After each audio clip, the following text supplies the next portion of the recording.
Hello, my name is Reggie Chapman. I use he, him pronouns. I am the Director of Policy at the Fortune Society's David Rothenberg Center for Public Policy. Welcome to Both Sides of the Bars, which is a discussion-driven show that examines the criminal legal system from various perspectives, including people most impacted by the system. Here we discuss critical questions about the criminal legal system, its intersections with social justice, and the efforts that advocates are making to improve the lives of everyone affected. We ask that you, the viewers, spread the words about both sides of the bars and share your comments with us on Twitter, also known as X at the Fortune SOC. Today's show is titled Film and Social Media in Service of Empowering Criminal Legal System Reform. Today, we'll examine how film and social media shape public understanding of the criminal legal system. We will also discuss how storytelling and digital platforms can raise awareness and amplify directly impacted voices and support criminal legal justice reform. Our guest for today's show is NaJei Jei Webster, who is a filmmaker, advocate, and 2025 Represent Justice Ambassador who works centers storytelling, reentry, criminal legal justice reform through film and digital media. She elevates the voices of directly impacted people and uses storytelling to advance social justice change. Good afternoon, Gigi. We're excited to have you on both sides of the bars.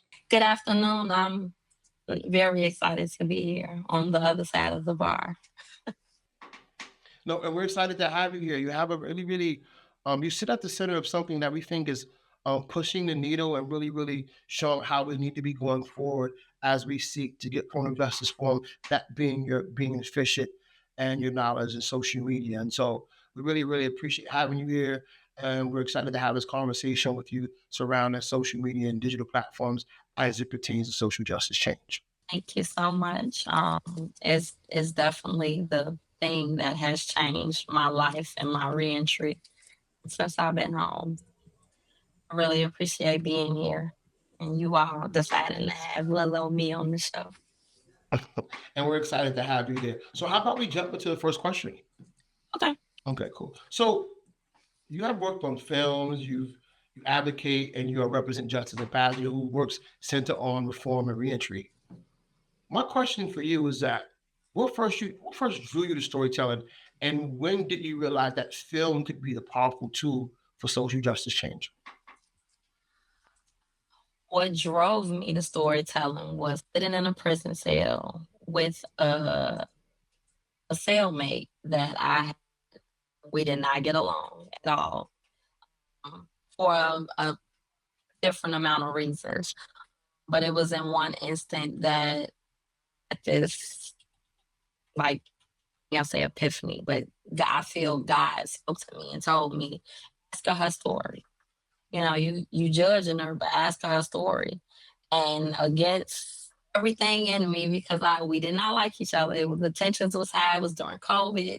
We in this, small cell. But I did. I asked her, like, she was a drug addict, but she would say it, But I asked her how she wound up getting hooked on drugs, and she told me that her uncle got at 9, and in that moment, all I seen was a 9-year-old child.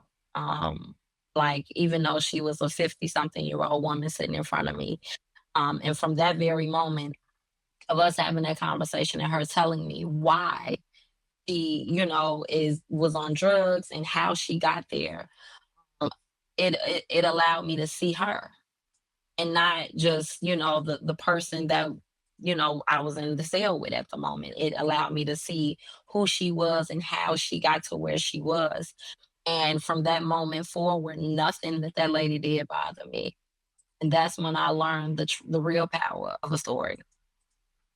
And coming home and being accepted into the Represent Justice Ambassador program, I knew I had actually witnessed a previous coworker do the ambassador program. I got a chance to see the impact that I potentially had to make. So when I got the ambassador spot, um, all of these ideas of, like, man, I could, do this. I could talk about this. At first it was, centered around me. I want to tell my story. I want to prove to people. And then I really had to sit with myself like, that's not the goal, though. It's not about me because I can tell one story and maybe it'll, shift some things over here. But the purpose is to impact the world. And in order to do that, it's going to take more than just my story because my story tells one part of the problem, not the entire problem. So for me, I understood that if this lady in this cell could change my heart and my mind and seeing her, no matter the circumstances or where we were, and that I was stuck in here and there was nowhere that I could go, and all of the things that we tend to get caught up in to not see people instead of just sitting there and opening my heart and my ears to what she was telling me. And so that is when I knew if I get a chance to make a film, it has to be bigger than myself. And it has to mean something to me. And what has meant the most to me is my reentry. It's been very hard. It's been very, you know, I thrived, as most people would say, but nobody knows what it takes to wake up and be Gigi every morning after incarceration. And me having a community of formerly incarcerated brothers and sisters, I know I'm not the only one with this problem. I know I'm not the only one struggling, even though on the outside it looks like we're doing really well. And we may have that job, that people think we wouldn't have gotten, or we may have the car or the house, but the things that it takes for us to get there, the technology issues, the barriers, the not being able to reintegrate with family. And those are key people in some people's lives. Sometimes people come home and that's all they have. But if I don't even know how to deal with you, then that becomes a barrier for me. Because if you're the only person I have to lean on, I've been incarcerated, amongst like all these different types of ways to be, right? We come home and don't even really know who we are. We have to learn that because we've been in a box for so long, being a certain way, and that way isn't conducive to being free anymore. And what I wanted people to know with my film was you have to give us grace. No matter what a person did to wound up in prison, it does not change the fact that we come home to be a part of society. I agree with you totally. Yeah. No, I agree with you totally. I think on that note of grace, I want to harken back to something you said. And thank you for answering that. You spoke about your experience being incarcerated with someone else was in with you there, and that at a particular time you didn't get along with them. But once they shared their story with you, you were able to recognize their humanity. I think that language is important. So I think oftentimes the problem is that when it comes to issues of this criminal legal system reform, getting the system to see us as humans and identify humanity is what's going to allow us to get the reform in which we need from systemically and just on an interpersonal level, just on our daily day life. I think you highlight something that is very, very important. Again, in that particular situation, you had issues with this person, but once they told their story, like you said, you just seen a 9-year-old girl, right? And that was so important. And why is a 9-year-old girl important? Because oftentimes in life, we fail to recognize one's humanity, but we do recognize children, and oftentimes we're more likely to recognize a child's humanity. And I think that was so powerful for you to share that with us. This idea of recognizing one's humanity and storytelling is what allows us to do so, not just highlighting data or things of that nature. And the other thing that I want to speak to is that when you talked about, you know, what got you going for it was that like someone that set a track record for you that inspired you.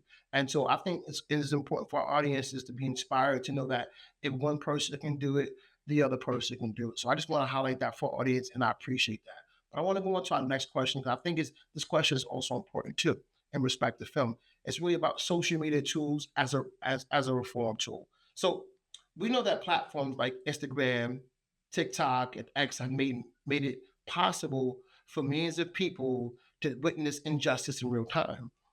In your view, how has social media changed the landscape of criminal justice reform and public accountability? Ooh, opinions, first of all. It's one thing doing the work, but social media, you really get to hear and see not only what people think, but how it affects them, how it impacts them. I'm just coming home and realizing how much access there was to really bad things on social media, but also really good things. Right? Uh, and I've witnessed some like crimes, right, on social media. But then I've also figured out how to really like navigate my reentry because of social media. One thing that I can think of is like, for a person, let's say I come home, don't know nothing about technology, right? And that can be a barrier. But if I can work a phone, right? If I can have somebody teach me to work a phone and I can maybe even get on Facebook or whatever, the way that people sit on social media and just scroll and scroll, and I think of things that I may have sat and just scrolled past, but we retain all of that. So even if I post something, right, and it may be, hey, support this bill for such and such, right, and you may scroll past it and be like, that don't apply to me, I don't care, right? Something's gonna happen. This is just my, you know um experience. Something's gonna happen where you gonna think about that bill, right? Say it's a bill for women's rights, right? And say as a woman, something's gonna happen to you, and you gonna think about what you see. Wait, I did something for a bill about such and such on social media. You may go on there, do your little investigation, and find it. And then now you're educating yourself, right? Because social media, I feel like that's the best way that people get into your mind, right? Is putting stuff on social media because people live on it. Some people cannot thrive and survive without social media. And so why not use that platform to talk about things that people don't even know what's going on? And most people don't care about what's going on until it affects them. And that is one thing that I've learned in advocating, even in Springfield, that when I go to and I'm not going to put nobody on blast, but speaking to certain legislators, you have to take it personal. You have to say it could be your granddaughter, because sometimes people don't understand it until it hits home. And the best way to reach out to people is social media, right? And what I've learned, because I'm still learning social media, right? I'm still slow to post sometimes because it's a lot. I understand that once it's out there, you can't take it back. And people know I try to be very intentional about what I put out there, because what I'm learning is I feel like there's always somebody on social media looking to pick apart what you've put out into the world, right? If I say, oh, you should support people coming out of prison, they gonna find 50 reasons why you shouldn't, right? And so what I try to be mindful about is putting something out there, putting something out into the world that people, no matter what walk of life you've been through, you can understand it, right? Even if you don't really know much about formerly incarcerated people, when you watch The Truth Behind the Mask, I've had people like, I never thought about it like that. I never thought about even joking, like joking about, you don't know this, like it's so many aspects that what I've learned, I can crack a joke. Like my film had a little comedic aspect, right? Because what I've learned is people like to laugh more than they like to cry, right? So I can talk about something really deep, but I can put a spin on it that I know gonna pull y'all back. I know putting the certain clip that makes people laugh, putting it on social media, you gonna wonder, I wanna see more, I wanna laugh more. But then when you get into the film, you like, oh snap, this ain't funny, right? You may laugh because you can relate to it, but it is none of it is funny because this is real people's lives. And people tend to look at a person and think, oh, they've been to prison. This is somebody's mama, daddy, cousin, sister, uncle, and they have to come home and figure out how to be those roles again. Because everybody not doing that in prison. Everybody don't have the chance to do that in prison, right? People go to prison, families leave you in prison, or feel like you did the crime, you do the time, and we ain't got to help you do nothing. And it's like, but we all human. And social media, I feel like really puts it out there with sometimes you get access to things you don't care about, right? But once it's there and once it's imprinted on you and in your mind, now you have to sit with yourself and understand. Now, when I come across somebody formerly incarcerated, maybe I should be kinder to them, right? You maybe wasn't expecting to watch the film and care about the issue, but it's hard to watch certain things and not care as a human. Yeah, I totally agree with you, Gigi. I mean, you said a number of things that I think our audience needs to like think about. You talk about like how social media is one of the greatest people consume information on social media. It's there, right? That's very, very important because historically, when we talk about advocating and justice, oftentimes we didn't think about like social media. I'm on the same trajectory as you. I think that your inclination to use social media is ingenious. And my organization, the coalitions we work with, we really starting to get on board and realizing that for better or worse, people consume a lot of information and content via social media. And so the fact that you know this and you recognize it, even as a fully incarcerated person, as you just said, you're not like the super aficionado with technology, but your lived experience has taught you that social media is a platform which people will get some information. And again, how you just tied it back to like social media, people even allow you to again recognize one's humanity because they're able to see a person in real time. So I appreciate that, and I'm just like really, really excited that individuals like yourself and represent justice are on the cusp of something very, very, very, very powerful, which is again using social media to reach the masses because it's very, very important. I appreciate it. But I want to speak about our next question. It's on the heels of what you just talked about, this idea of representation in film and media. And you kind of hinted at it a little bit in the previous response, and so I want to get into it. So, as we know, Hollywood has often portrayed people who have been incarcerated through stereotypes that emphasize violence and hopelessness. How can filmmakers and content creators tell more honest, nuanced stories that reflects people's humanity and capacity for growth? That's very, very important. Again, historically, this idea of like just violence and hopelessness, but we know there's more to that. And again, this idea of humanity and the capacity for growth. How can we get film to be more honest doing that? That's my question. I know some people may not. This is my opinion. I truly believe being trans is the only way to grow and change, right? You have to be willing to sit with the uncomfortability. You think I like getting up about the worst experience of my life? Absolutely not. But what I've understood is in order to get to the goal, I have to be real. People can really rock with you when you show up as your honest self, right? When you can show up and say, hey, I've done X, Y, and Z. I've been to prison. I've been here, but I've also been to Bangkok.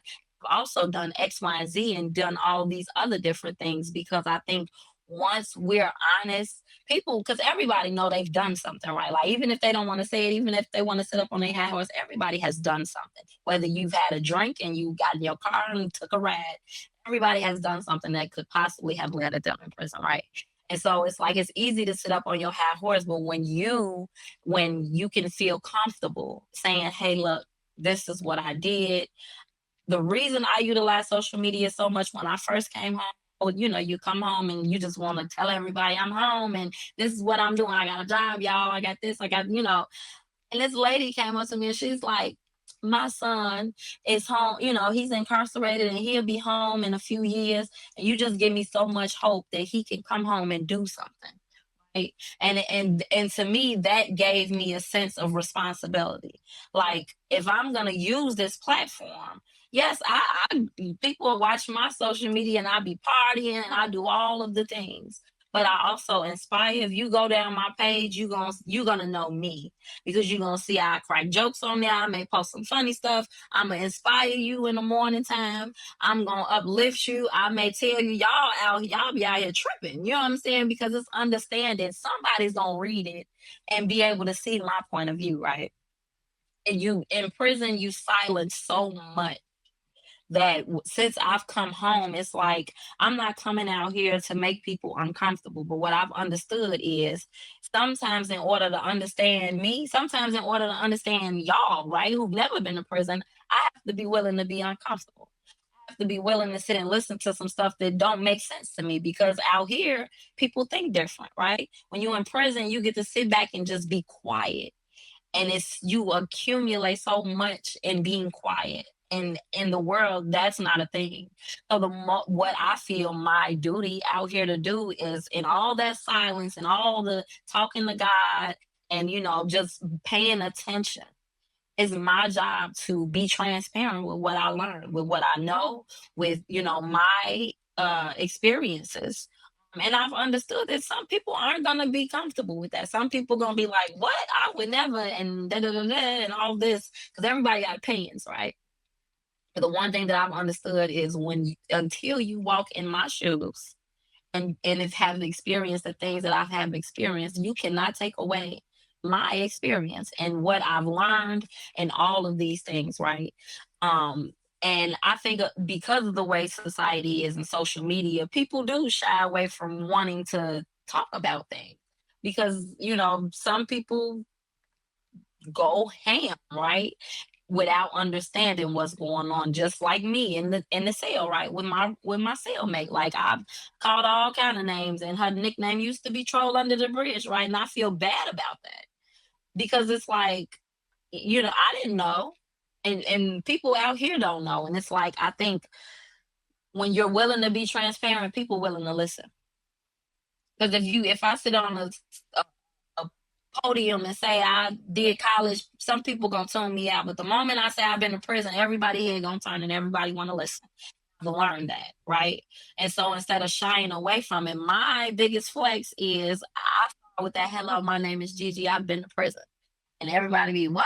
And because look, you gonna know. The moment you follow me on Facebook or whatever, you're going to know. So I would rather you hear it from me and get my story like I did with my cellmate than to look me up on Google and see what the state said about me. Because as we know, they lied too, right? Yeah, I think you highlight something in your response about, to speak to the question, you highlight something very, very important: authenticity, being able to tell your story. And so we talk about these stereotypes and framing the person as hopeless, or this idea of violence. I think what you said was that in order to combat that, the person who is on social media, who is telling the story, be authentic and tell the story in which they see it, not let someone else tell their story. So I think that's very, very important. Authenticity and what you just spoke about. And so we're getting close upon time, but I have a question, the last question, a closing reflection, right? Because you talked about so many things that I know that really touched home with our viewers, but this question is very, very important. So if someone listening to this episode has never thought deeply about the criminal legal system, what is one story or message you hope that they believe here after hearing your conversation? Well, definitely the story I gave about my because I don't even think I realized how much that impacted me until I started doing this work. But one thing I think I would love for people to take away is to, man, grace keeps coming up. I had an answer. Grace just keeps like coming up because it's hard being out here without a background, right? Like, and just imagine, like, no matter what a person has done, first off, you never know who has been impacted by the system. I think people just be so like, just everybody want to be heard, everybody has an opinion, and it's like you don't realize even in using certain words, right? Using convict, inmate, and like when you label people, people can't help but to see them that way, right? And I think we have to get out of labeling people or feeling like people have to be labeled, right? Maybe I'm just a person who been to a bad place and now I'm back trying to, figure life out. People need to give grace. And that not just society, but organizations need to give grace, right? Like a lot of us are out here navigating systems that we've never navigated before. I went in as a child. I don't know nothing about rent. I got custody of my little brother. I don't know nothing about putting no kid in school. Grace was what I needed, right? And so with my film, with my work that I do, if nothing else, I push for, laws to get changed and all the different things. But the one thing that I always find myself centered on is grace because I have 50 big brothers, formerly incarcerated brothers and sisters. And when I tell you we all have different issues, we all did time differently. So all of us come home differently, right? Some of us have lost people inside who I lost my grandmother, one of my grandmothers, that are very near and dear to us that, people don't know how to, some people haven't even dealt with it, and then we come home and it's like you have to embrace life as it is that it wasn't beforehand. And I think and not just with formerly incarcerated people, but with people in general, with society, we need grace. I think everybody's out here figuring things out and being willing to listen, and and not just listen to respond, but listen to understand. Because you never know, it's gonna be a time that you gonna need to understand and explain some things and hope somebody understands you. And I think that's a lot of what we deal with out here, is just like we don't even sometimes know how to put it into words, or sometimes we scared because of how society reacts to us, right? Society does not, I feel, don't really give us grace to be human or to learn how to be human again, because in prison they treat us like animals, right? So we have to come back out here and figure out how do I act in a relationship? How do I, some people, not saying all, but some people, that is the thing, right? When you are living consistently in survival mode, some of us don't know how to come home, because everything is survival for us, because we're not coming home to a society that's embracing us. We coming home to a society that's saying, okay, you did your time, but stay over here. You did your time, but you can only make so much money. You did your time, but you can only live over here.